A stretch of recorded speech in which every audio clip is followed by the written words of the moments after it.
भक्तांनो, तुम्ही कितीही मेहनत करा पण महिन्याला शेवटी पैसा हातात टिकत नाही। घरात खर्च जास्त, चिंता जास्त, तणाव सतत। जर हे तुमच्याबरोबर होत असेल तर आजचा व्हिडिओ नक्कीच पहा। कदाचित हा संदेश तुमचं आयुष्य बदलेल। एक भक्त खूप त्रासात होता। पैसा येत होता पण टिकत नव्हता। घरात तणाव वाढला होता आणि मनात नेहमी भीती असायची। तो रोज म्हणायचा, स्वामी समर्था, मी एवढे करतो तरी का त्रास मला। एके दिवशी त्याला स्वप्नात संकेत आला, बाहेर परिस्थिती बदलायची नाही, तुझ्या मनावर नियंत्रण ठेव, शांती आणि श्रद्धा ठेव। तो पटकन जागा झाला। मन शांत झालं होतं आणि पहिल्यांदाच त्याने छोट्या गोष्टी लक्षात घेतल्या। घरात सकारात्मक ऊर्जा आणली।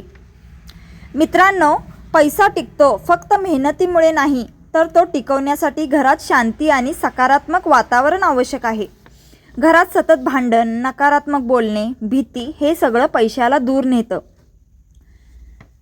स्वामी समर्थ म्हणतात, ज्यांचं मन स्थिर त्यांचं घर स्थिर, ज्यांचं घर स्थिर तिथे घरात पैसा टिकतो।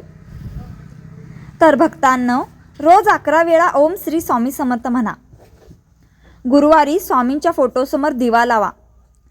नकारात्मक बोलणे थांबवा।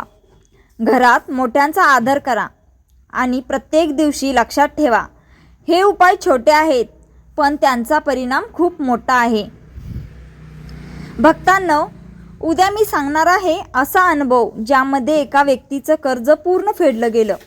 तुम्ही हा अनुभव चुकवू नका। आता भेटूया पुढच्या व्हिडिओमध्ये। जय जय श्री स्वामी समर्थ।